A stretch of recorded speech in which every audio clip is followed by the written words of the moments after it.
আলু কাবলি মাখার জন্য সবার প্রথম শসা কুচি করে নিলাম, তারপর পেঁয়াজ কাঁচা লঙ্কা এইগুলি কেটে নিলাম কুচি কুচি করে।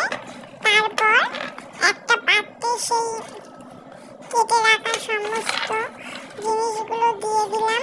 দিয়ে দেওয়ার পরে সিদ্ধ করে রাখা আলু মটর, আলুটা সবার প্রথম কেটে ছোট ছোট করে কেটে নিলাম। তারপর তার উপরে সিদ্ধ করা মটরগুলো, সমস্ত মটরগুলো দিয়ে দেব। মটরগুলো দেওয়া কমপ্লিট হয়ে গেলে তারপর স্বাদ অনুযায়ী নুন দিয়ে দেব।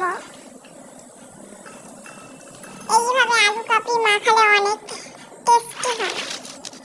দেখতে থাকো পুরো ভিডিওটা। তারপর নুন দেওয়া কমপ্লিট হয়ে গেলে ভেজে রাখা জিরের গুঁড়ো ধনের গুঁড়ো দিয়ে দিলাম। তারপর টক জল, তেঁতুলের জল করে রাখা জলটা আলু কাবলির মধ্যে দিয়ে দেব। তারপর তার মধ্যে শুকনো লঙ্কা গুঁড়ো দিয়ে দেব। তারপর একসাথে মিক্স করব, একসাথে ভালো করে মেখে নেব। তাহলেই তৈরি হয়ে যাবে আলু কাবলি মাখা। এইভাবে আলু কাবলি খেতে খুব ভালো লাগে। কার কার আলু কাবলি খেতে অনেক ভালো লাগে শেষে অবশ্যই কমেন্ট করে জানাবে।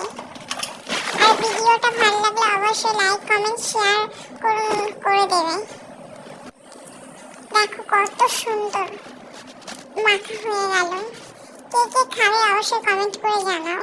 দেখো কত সুন্দর আলু কাবলি।